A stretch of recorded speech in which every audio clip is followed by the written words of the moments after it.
homocigoto, lo que era heterocigoto compuesto, lo que era penetrar, etc.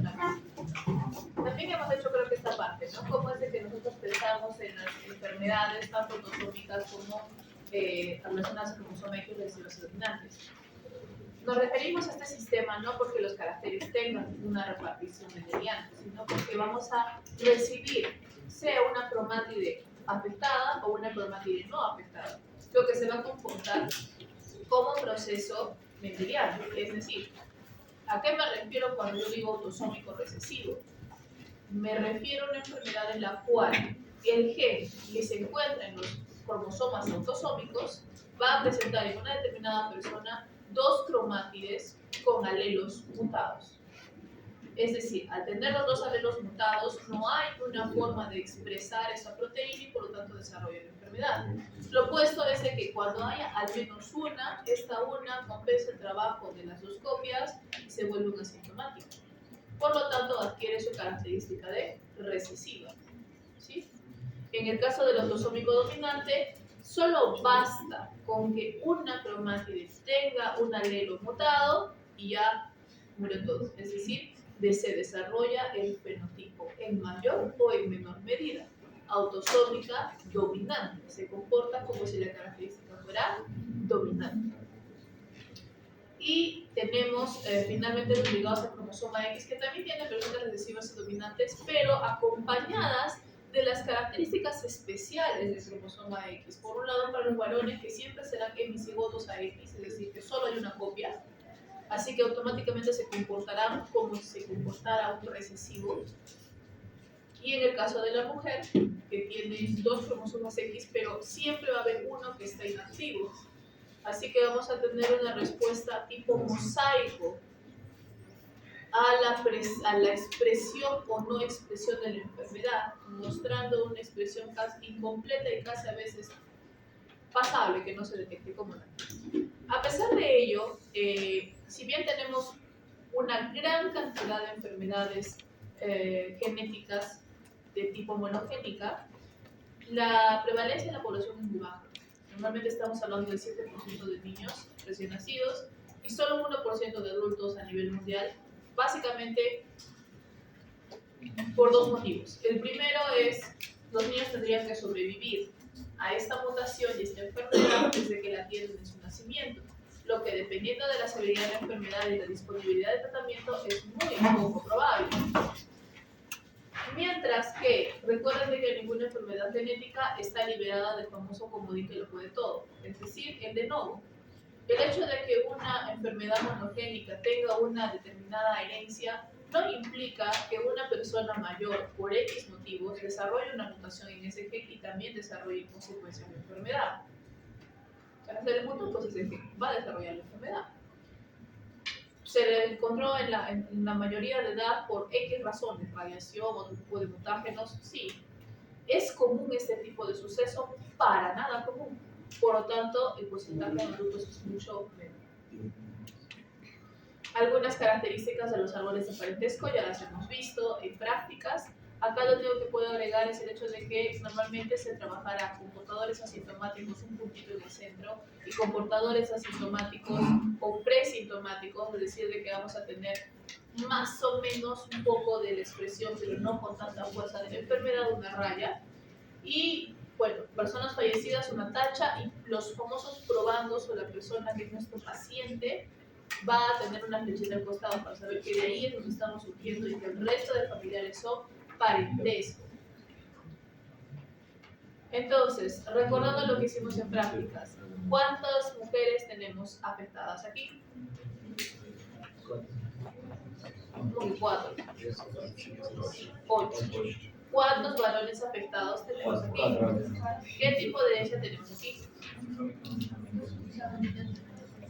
Oh, ¿por qué?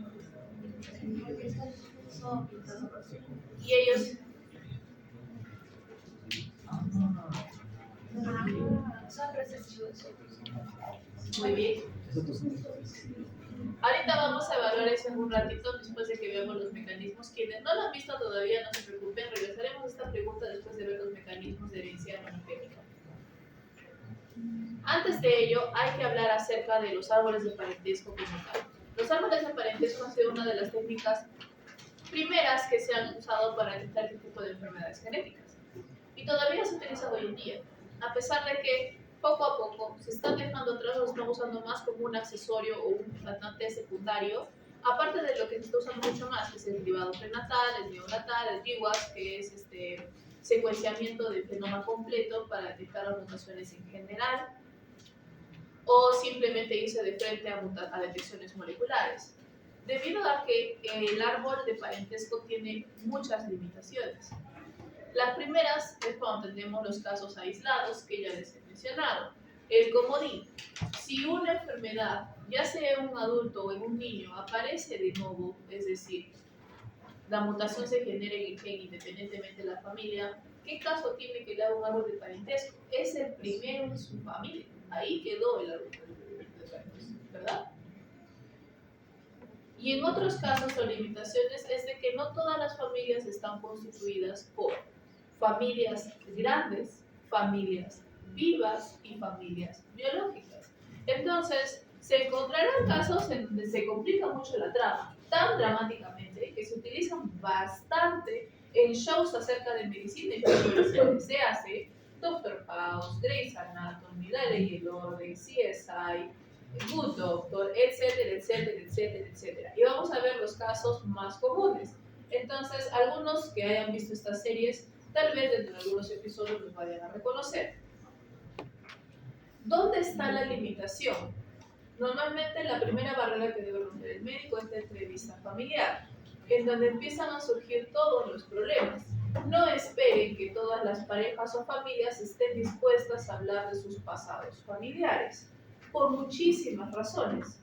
Por ejemplo, digamos que el niño es adoptado.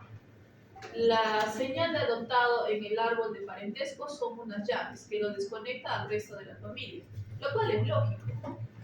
Para la familia, el niño adoptado no aporta nada de información genética. Y para el niño, la familia no aporta nada de información genética tampoco, porque no es su familia biológica. Entonces, hacer el árbol de esta familia es una pérdida de tiempo. ¿Sí?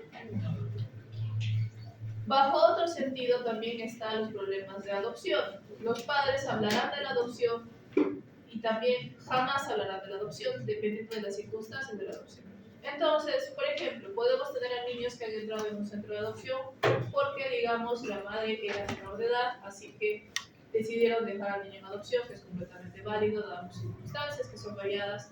Puede ser, por ejemplo, por un problema de violación, entonces ahí hay una carga psicológica adicional, así que lo dejé en manos, esperando que encuentre una familia que pueda tenerlo con una mejor carga emocional.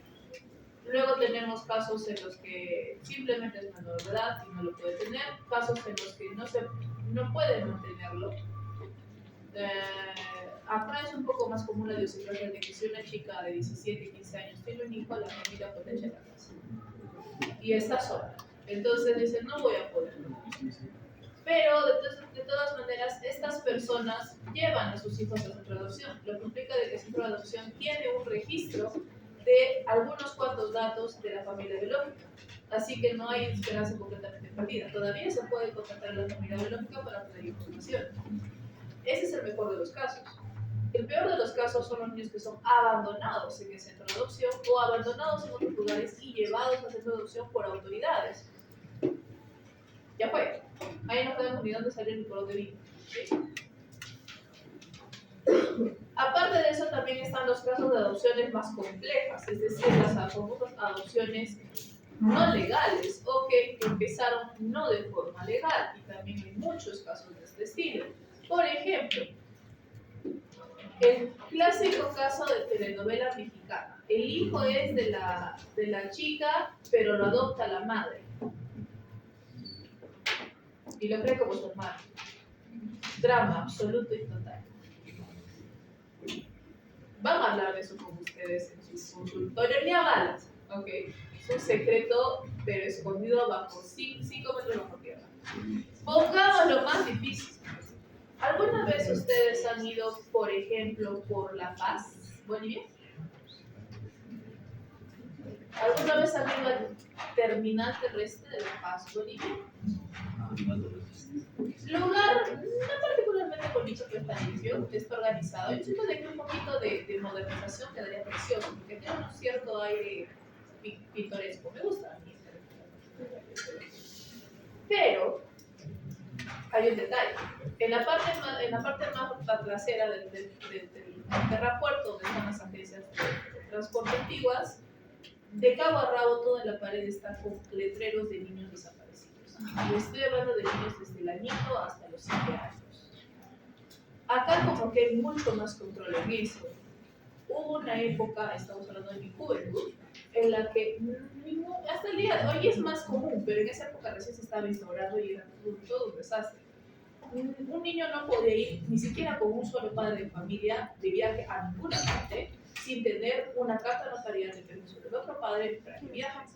Y normalmente los buses siempre eran detenidos para revisar ese permiso, los DNIs y que el niño sea hijo de la persona que se lo esté llevando, porque había bastante secuestro de niños. Hoy en día no se detienen a preguntarlo, simplemente ya se hace el papeleo, pero en ese entonces recién se está instaurando. Igual, es muy común que los niños desaparezcan por varias razones. Puede ser explotación laboral, puede ser otros tipos de explotación, o puede ser simplemente adopción por otras familias a cambio de dinero. Esas familias no van a hablar nunca de que su hijo va a ser adoptado, que se va a la cárcel. La pared más dura que pueden encontrar en su camino. ¿Sí? Y finalmente está el desconocimiento. Acá no sucedió mucho, pero en Argentina ha sido algo muy común. A Argentina han emigrado muchos alemanes, especialmente muchos alemanes del régimen nazi como refugiados. No se detengan demasiado tiempo a cuestionar. Esta persona, que en su momento fue del régimen nazi, ¿hablará algo acerca de quién fue a su nueva familia? No, empieza desde cero. Entonces, si tiene un hijo con una malformación genética, no va a hablar de dónde vino, a pesar de que para nosotros sea muy importante vislumbrarlo, porque viene desde otra etnia completamente. ¿Sí? Entonces, si no es eso, también son las parejas jóvenes que normalmente cortan lazos familiares por X razones y también ya no tienen contacto con sus familias, o de repente es una familia pequeñita, pues. La abuela es la única que queda con vida, la abuela solo conoce al abuelo, nadie conoce a sus familiares más allá de eso, y solo queda papá, mamá y un hijo. Una familia de 5. Pau. Eso no sirve para nada, o sea, literalmente son solo ellos. Entonces ahí quedó el asunto y ya no se usa. Puede ser que un poco los árboles de parentesco ya los estamos usando tanto para detectar la enfermedad como para entender las implicaciones de la enfermedad. Es decir, tenemos que avisar a otros familiares, tiene que usted hacer más planes cuando quiere tener hijos, ya tiene hijos. Tiene que planificar porque sus hijos tengan esta enfermedad, o sea, el árbol parentesco ya toma una aplicación preventiva más que diagnóstico, ¿sí? Y el diagnóstico se reserva al diagnóstico molecular, que hemos dicho al secuenciamiento de genoma completo, porque ya directo, ¿qué importa si tienes una familia? Eso preguntémonos después. Encontremos la mutación primero, ¿sí? Entonces, vamos a entrar ahora a los mecanismos de herencia. El mecanismo de herencia, el primero es la herencia autosómica recesiva, que como hemos mencionado se requiere de 2 alelos mutados para desarrollar la enfermedad. Normalmente vamos a tener heterocigotos que van a ser heterocigotos asintomáticos, lo que se le denomina que van a tener al menos una copia wild type salvaje o sana del gen. Son 3 términos conjuntos, sana, wild type o salvaje, en donde esa copia trabajará por las 2 copias juntas. A veces tendremos entonces un heterocigoto completamente compensado, es decir, que no va a tener ninguna enfermedad o tendrá algunos pequeños detalles que tal vez nos apunten a un problema. Por ejemplo, iridad, que es una enfermedad refractaria al hierro, es decir, las personas que tienen IRIDA suelen tener una anemia persistente no tratada con hierro, no absorben el hierro por alimentos, ni por medicamentos, ni por maltosado. En algunos casos únicamente por sangre, lo que implica de que el problema radica en el transporte del intestino delgado del hierro hacia la sangre para la reconstitución de los glóbulos rojos. lo que talla directamente está asociado a la ida, que está asociado a la transferrina y la proportina. Entonces, ahí es donde donde está mal. Si bien en los niños fácilmente es detectable una anemia persistente muy baja, estamos hablando de 6, 7 de hemoglobina, no mejorada con tratamientos convencionales de hierro, y que la madre también tenga anemia, no tiene que ser tan fuerte, pero también tenga baja respuesta. ¿Qué estamos viendo aquí? Estamos viendo un proceso de que la madre está afectada, pero en mucha menor medida. ¿Sí? Bien. Entonces, normalmente acá tendremos diferentes mecanismos, los cuales pueden ser exacerbados y dependientes de la frecuencia de los portadores, en donde producimos lo que es consanguinidad endogámica, con estos diferentes mecanismos. Entonces, vamos a ir por los mecanismos más comunes, ¿sí? Vamos a imaginar que estamos en una sociedad sumamente aislada con un número limitado de personas, determinado como población. En este caso, una persona sana se junta con una persona afectada por una enfermedad autosómica recesiva, es decir, que tiene que tener los dos alelos juntados.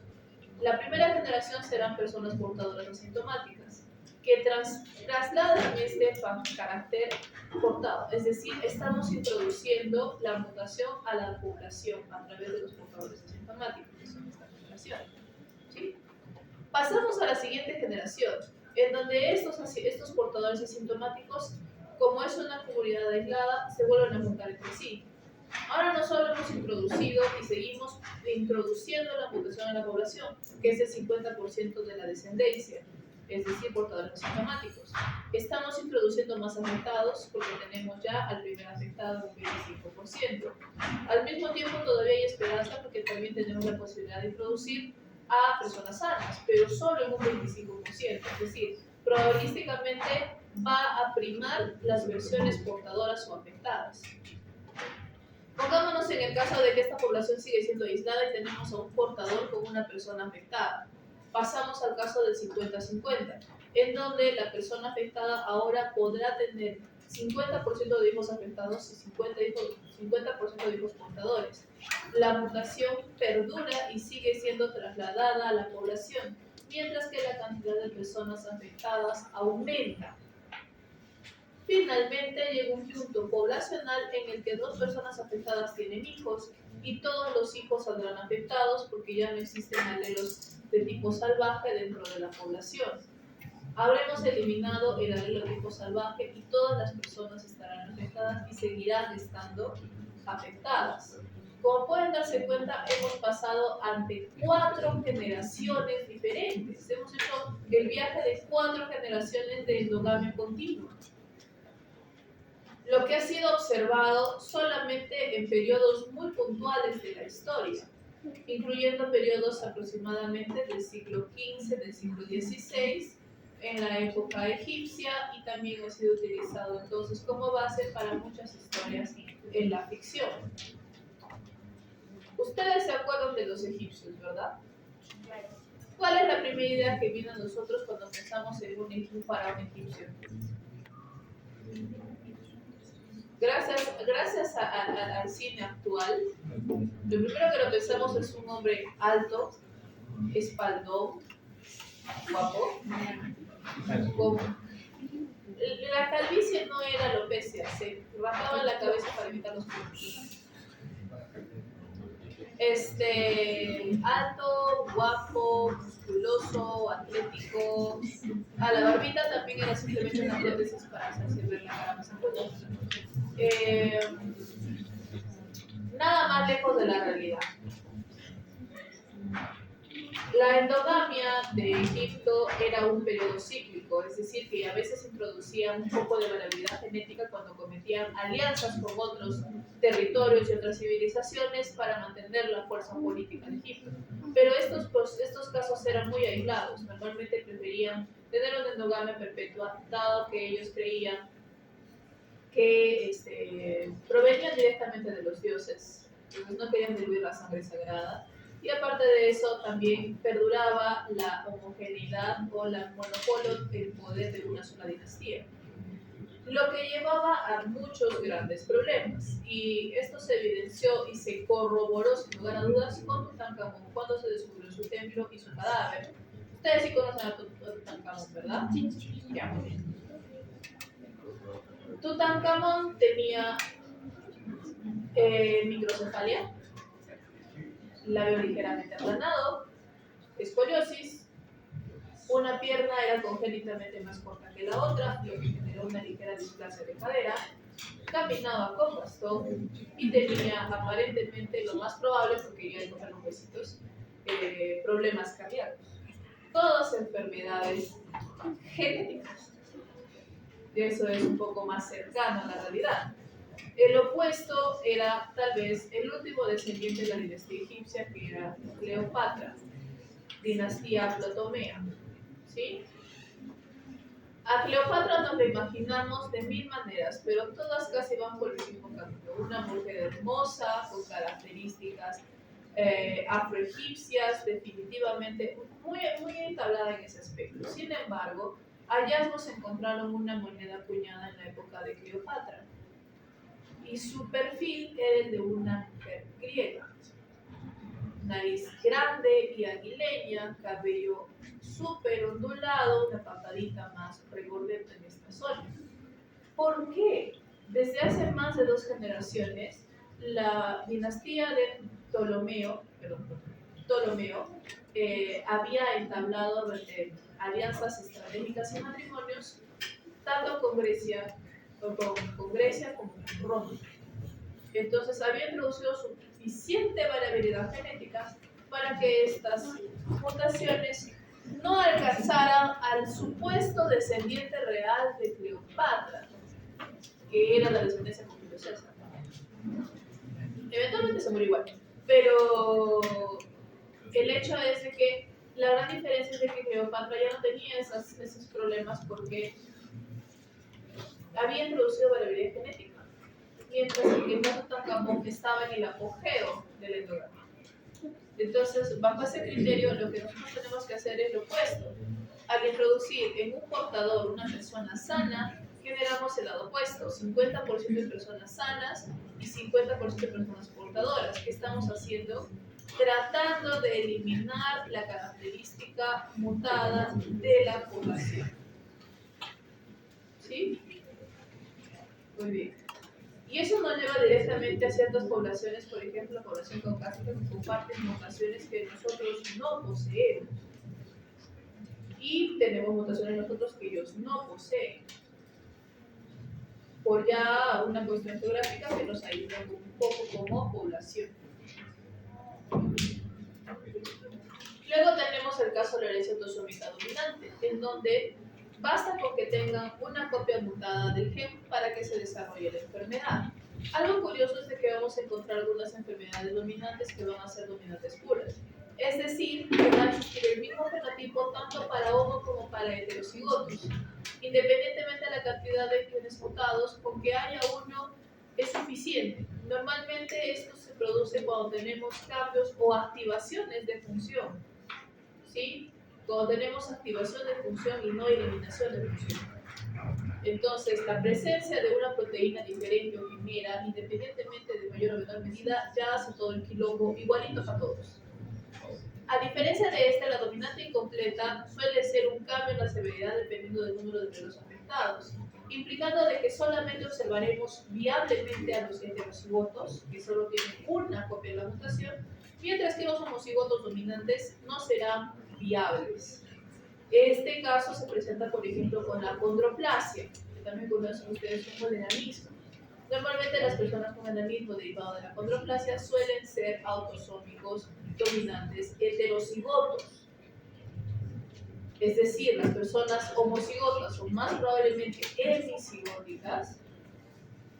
No, es autosómica. Homocigotos no van a ser viables, los niños no van a lograr desarrollarse con la morir.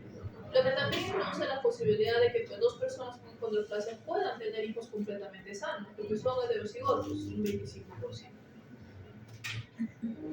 Luego tenemos la herencia ligada al cromosoma X. en donde vamos a observar que acá va a haber igual características recesivas o dominantes, pero vamos a agregar un factor adicional al proceso que va a ser, en este caso, el hecho de que para los varones el cromosoma X es semicigótico, es decir, que solo tienen una copia y se comportarán como un recesivo forzado, ya sea para un alelo normal, un alelo mutado es un recesivo forzado porque tiene uno solo. Y en el caso de la mujer vamos a tener siempre un fenómeno de mosaico, ya sea un fenómeno de mosaico más o menos severo, gracias o debido a la inactivación aleatoria del cromosoma X. ¿Sí? Lo que hará que las mujeres normalmente se presente, por lo tanto, esta inactivación como ciertas características de la enfermedad repartidas de forma dispersa, con menor severidad. En algunos casos, y dependiendo de las características de base, puede que hasta pasen desapercibidas, si no es que hacemos un estudio de diagnóstico un poco más profundo. ¿Okay? Bien, acá tenemos entonces los dos casos. Primero, la herencia recesiva ligada al cromosoma X. La herencia recesiva ligada al cromosoma X, la cual se caracteriza porque siempre salta una generación. Es lo que ustedes deben recordar. Salta completamente una generación. ¿Qué significa? Tenemos a un papá afectado. Significa de que él en su cromosoma X carga la enfermedad y una mujer sana. Cuando estos tienen hijos, lo más probable es que la hija, o definitivamente la hija, va a ser una portadora sintomática, tal vez con pequeños síntomas, producto de la activación del cromosoma X, ya que uno de los cromosomas X es de papá, el que tenía la afectación. Mientras que los hijos siempre en la primera generación van a salir sanos, todos. ¿Por qué? Porque el papá del cromosoma Y hemos dicho que el cromosoma X es el afectado. Por lo tanto, el cromosoma Y de papá como el cromosoma X sano de mamá nos da hijos sanos. Entonces, ustedes ven, por ejemplo, un árbol de parentesco en el que hay una enfermedad que salta una generación y que todos los hijos de esa familia en esa generación son sanos, pueden sospechar de una herencia ligada al cromosoma X recesiva. ¿Cómo la verificamos? Cuando pasemos a la siguiente generación, la mujer que era portadora tendrá 2 hijos completamente sanos, una hija portadora y un hijo afectado, que va a ser el cromosoma que ella le compartió, el cromosoma X. ¿Sí? Saltamos una generación completa. Y tenemos solamente la aparición de enfermedad en un 25%.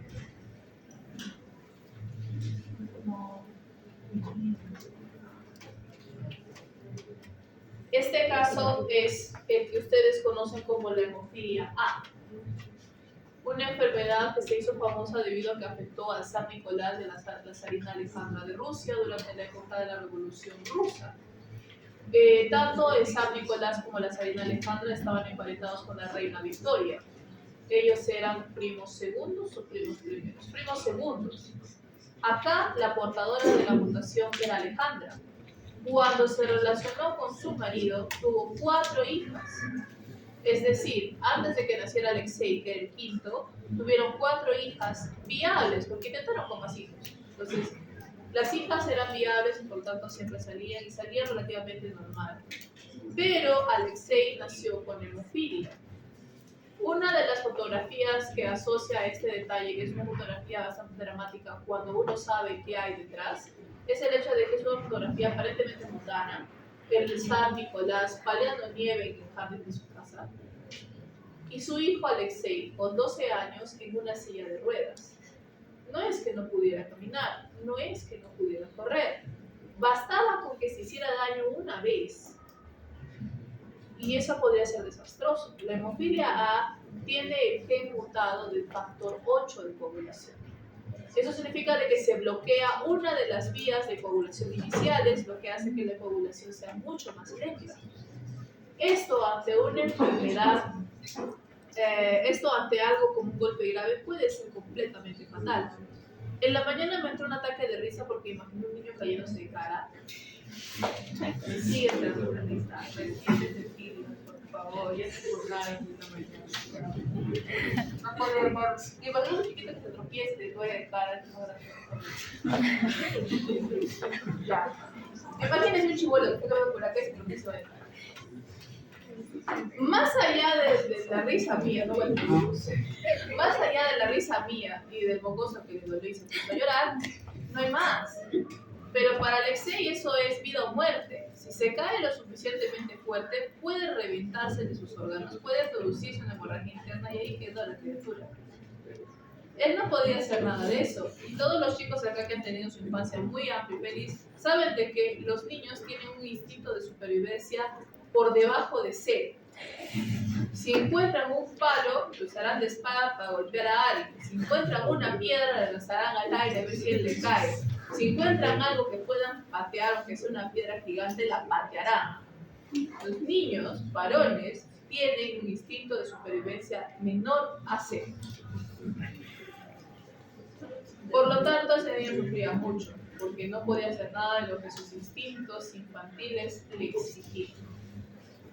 Obviamente no iba más lejos, pero en ese entonces no había tratamiento para la hemofilia. La hemofilia sigue existiendo hoy en día, solo que ahora producimos el factor de coagulación 8 de forma recombinante. Es decir, modificamos genéticamente una bacteria para que lo produzca en un bioreactor. Se aísla y se inyecta a través de una jeringa, como la insulina. La insulina también es recombinante. Entonces, si hay personas con hemofilia, es, si bien no curable, es tratable. En ese entonces no era tratable. Y si la familia hubiera hecho bien en alejarse de Bush en su momento, tal vez hubiera resistido esa monarquía y hoy en día es probable que hubiera persistido la hemofilia porque sus 4 hijas eran 50-50 portadoras. 50-50. Finalmente tenemos la herencia dominante ligada al cromosoma X, en donde vamos a observar hijas afectadas y portadoras, y en este caso los hijos afectados, pero tampoco van a ser viables, porque en este caso la inactivación del cromosoma X de la mujer va a ayudar a bajar o a contrarrestar la actividad perniciosa de la mutación que posee. Uno de los síndromes asociados a esto es el síndrome de Rett, en donde normalmente los niños que son hemicigotos no suelen sobrevivir y las niñas, que son las que suelen sobrevivir, van a tener algunos problemas neurológicos asociados, pero normalmente van a estar, van a ser no tan severos, ¿no? Dado la situación. ¿Sí? Rett, R-E-T-T. Caso 40 de su vida. Entonces, final. ¿Qué tipo de herencia se presenta?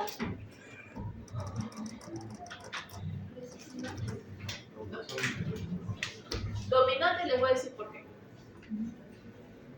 En nuestra tabla de autosómico recesivo vimos que esto, una pareja de 2 personas afectadas, solo nos podía dar que todas afectadas, recesivo. ¿Y qué pasa aquí? Lo que estamos viendo acá son 2 heterocigotos afectados que han tenido 2 hijos recesivos o 2 hijos homocigotos sanos. Esto, inequívocamente, es una enfermedad autosómica dominante. Muy bien, nos quedan 10 minutos. Vamos a hacer el siguiente casito.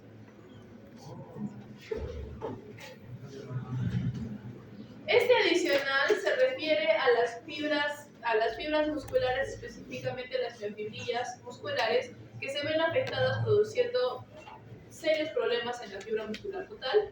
Y acá está lo que les importa.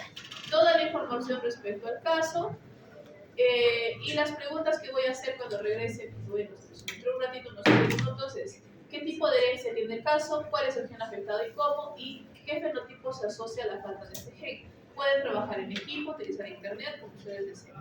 ¿Sí? Como si fuese el examen, 7 minutos. Y regreso.